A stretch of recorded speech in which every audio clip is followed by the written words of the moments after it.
Hey everybody, this is James P. Wagner here at the Dog-Eared Bard's Bookshop for another installment of Business Book Reviews, which is just a little something that I do about business books, personal finance books, things like that. As a business owner, I do a lot of reading on the topic, and it's something that people always seem interested in. So figured I just, form a series where I throw my 2 cents in on the subject.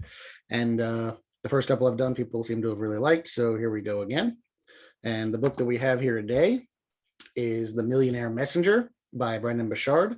And I could say actually this book was fundamental in my early years of business because it actually helped reshape my mindset about the concept that you can actually make money with information and just information, like no actual hard products, or that the hard products are kind of ancillary to the information, like CD sets or things like that. And it's something that we kind of all really kind of know, but sort of convince ourselves wouldn't work for us or whatever, despite the fact that we are actually in the information age. We all grew up with those motivational cassette tapes, or the Tony Robbins personal power tapes or things like that. And lots of gurus and people who gave advice and stuff on various topics. Probably in that type of field is where it's most known, but this book talks about how you can basically take anything that you're good at, and you could actually, if packaged correctly, can turn it into a business by marketing your information. And I know that this might seem like it doesn't apply to a lot of businesses out there, because you're probably thinking like, oh, I sell lawnmowers or something like that, so how would this actually translate to that? But the truth of the matter is there isn't really a business out there that actually couldn't benefit from some kind of a sideline with information. Again, we're in the information age. We're in the age of YouTube and social media and ebooks and things just like going instantaneously from one area to another all over the world. And again, information is something that's incredibly valuable. I mean, can I own a bookstore? A lot of the books are, well, the books are all information, whether it's fiction, nonfiction, poetry, whatever. But the how-to market has been very, very booming for lots and lots of years, and this book kind of pulls back the curtain a little bit on that. So a few of the takeaways from this book, and this book came out in 2011. So this was kind of like during the period when, longer videos and things like that was sort of new, because YouTube came out, I think it was 2006, something like that, and by 2007, 8 it was popular, but they were mostly short videos, because the internet wasn't that instantaneous at that point. It didn't have the bandwidth, etc.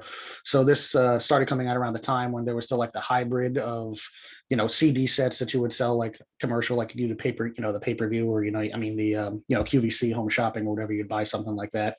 But also people were starting to do it online. So this was kind of written right around that hybrid time. But a few of the takeaways is that your life experiences, whatever they are valuable to somebody. As it points out in this book, it's, a fifth grader, teaching a, 4-year-old how to tie their shoe. To a lot of people out there, it doesn't really seem like that big a deal, but to the 4-year-old, it's something that they, might not know. And this is something that I've actually struggled with a lot myself personally, because, I teach a lot of different seminars and talks on publishing and things like that. And I also used to teach college. I used to teach things on poetry, just courses about, history of poetry, poetry forms, etc. And one of the problems having all that knowledge back in the brain is it's really hard to kind of separate the fact that this might be valuable to somebody else, because since we know all these things, we assume that we know them. We assume everybody knows them because we know them. And so sometimes pulling yourself out of that mindset to actually realize that, no, I know this thing that other people may not know, and it could be valuable to them to maybe get a product that will kind of sum it up, very condensed and very easy, rather than having to go through the trial and error of the years that it took to figure it out. There is there's both value to be added and money to be made there. That's one of the takeaways. This book is packaged properly. You can sell information and you can make a lot of money. And we've got so many different ways that one can do that these days. You got Zoom seminars, you've got podcasts, you've got ebooks, you've got downloadable multimedia courses that one can do from their website. And like I said, there's really no business that can't benefit from information marketing in one way or another, even if it's just to drum up sales of the physical product. Like if you sell lawnmowers and you have a YouTube course or a video course on your website about the best way to mow the lawn or whatever, that can at the very least drive traffic over to your your lawnmower business. And if you actually have really good information about ways to, say, maintain your lawnmower, make sure that it you don't foul up the blade or things like that, things that people would actually find value in. You could throw that together into a video course set and you actually could sell that. There was one person actually referenced in this book who made sold a $97 video DVD course on how to install camera systems in your warehouse for security purposes. And this was before, you know, the bandwidth on the internet was big enough that you could actually send these videos instantaneously. So he was selling them as a DVD in the early 2000s just through trade magazines. And it was not a very high budget production. You know, video. It took like I think the whole video was like an hour and a half. It was done probably on like a, you know, a camcorder camera or whatever, one of those flip cameras that they had in the mid 2000s. And he sold this for $97. And apparently he made over $200,000 a year just by advertising this in trade magazines. And that's probably just the bare bone example of that. One of the things that I actually do online is I sell, I mean, and during COVID, this kind of was more important than ever because there were a lot of people who, you know, you couldn't go out, you couldn't actually get physical things as easily, and they were looking for things to do. So I would do poetry challenges or poetry courses. You know, as many of you know, I own the bookshop, but my primary business was the poetry publishing business. But so we had this email list of 20,000 something people who were all bored. And so during COVID, we threw together these little courses / challenges that people could download for, you know, a small fee. It was like $30, and you'd get ebooks, you get videos. That would be daily prompts or whatever to write. And the idea was within the period of this little course, you would get enough done to actually produce a poetry chapbook. And, you know, we sold thousands of those. People found that really valuable, especially during the period where they needed to do something. And that was really just information. And because the internet's the way it is, the delivery was very simple. It was just, you know, we emailed videos and the ebooks were downloaded. So, you know, again, there's a lot of businesses out there that discount the idea of information, but really the truth is we are in the information age. More information goes back and forth across the globe, and it's easier now than ever to go back and forth across the globe. I mean, even I just marvel at, you know, the way my email list works sometimes when I think about how, you know, 15, 20 years ago to send out 20,000, you know, letters in the mail, because, you know, I have an email list of somewhere between 20 and 25,000 people. And, you know, I press a button and it goes out to all those people. And thousands of them read. Like I can, you know, send that email out. I can walk away, go get a cup of coffee, come back, you know, 10 minutes later, and already like 1,000 people have read the email.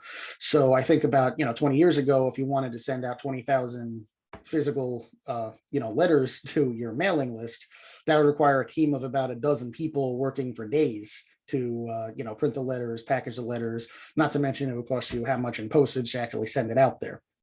You know, one thing Tony Robbins talked about in a recent seminar was how in the mid 90s, he sent out like a training video, which was like an hour long to, I think, 1,500 people on the specific list. And, you know, how that was like $20,000 like out the door just to sell that, you know, to send that out for free as a lead for stuff now. These days, there's so much that can go around that we can just give out there. And, you know, again, another great thing about having the information up on your website or on YouTube or something like that is, you know, it also, like even the, you know, the free information can be a great lead into you know, actually selling information later on if people actually become familiar with it and they like it. It also just helps you look like an expert in whatever it is you're talking about, because when you're displaying, you know, all the stuff that you know, it makes people more likely to trust you. And it also helps build it, you know, relationships, because, you know, one of the other things about the poetry challenges that I did that, you know, is I got emails all the time from people saying it was so nice to hear your voice every day. And it's funny because from my end, I was sitting here recording these, you know, few minute videos, and there were all these people hearing my voice. And so they kind of felt like they got to know me more than, you know, and I'm just sitting here, I don't really know any of them. Well, not any of them. I mean, some of them I've met on, you know, when I've been on book tour and, you know, gone around and done that. But a lot of them I recognize their name, but I don't know anything about them personally. I've never had a conversation with them, I guess is what I'm saying, with a lot of these people. And so, you know, it's sort of like how, you know, people in Hollywood in a movie would see somebody and, you know, or who'd be like, oh, I loved you in this. And they have no idea who that person is.